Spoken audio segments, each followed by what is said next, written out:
ঢাকার বুক জুড়ে দাঁড়িয়ে আছে এক অপূর্ণ স্বপ্ন। ইট পাথরের মাঝে লুকিয়ে আছে প্রেম, রাজনীতি, মৃত্যু আর ইতিহাসের গুমড়ে থাকা কান্না।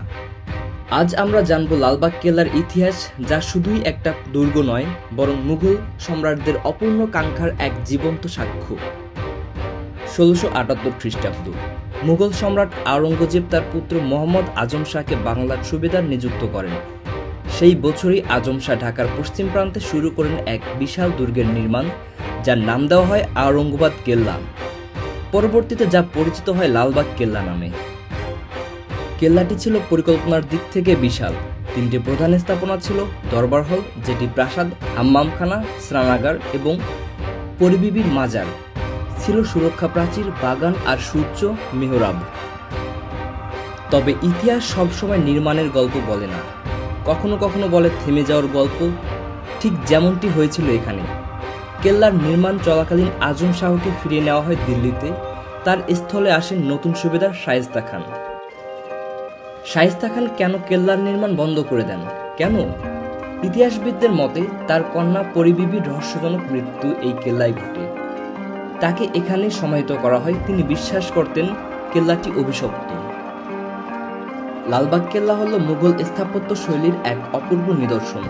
সূক্ষ্ম কারুকাজ, গোলাকার গম্বুজ এবং পানির ছাদ বাগান সবই বলে দেয় কি নিখুঁত পরিকল্পনায় গড়ে উঠেছিল এই প্রাসাদ।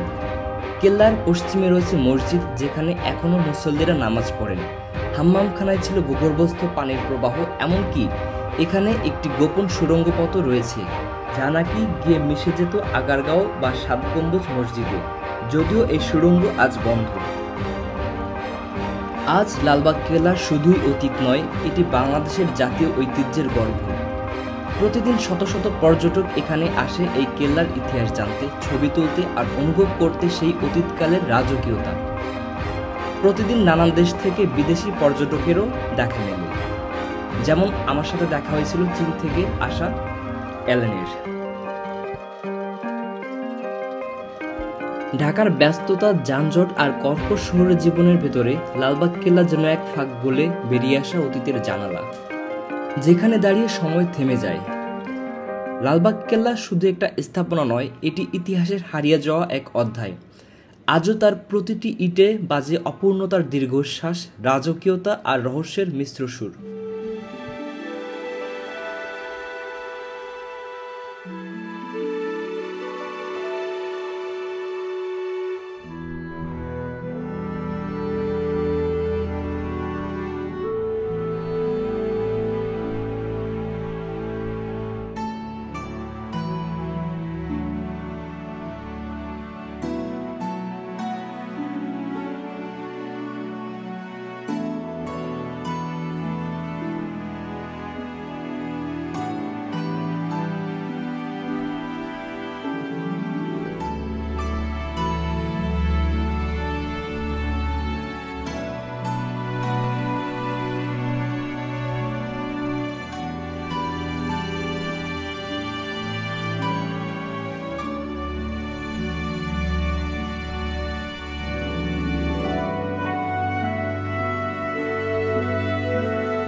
এই মুহূর্তে আমি একদম লালবাগ কেল্লার উপরে অবস্থান করছি। আমার চারপাশ থেকে সমস্ত জায়গা দেখা যাচ্ছে, কেল্লা, শহীদ, মাজার, এভরিথিং, মসজিদ, সবকিছু। How beautiful.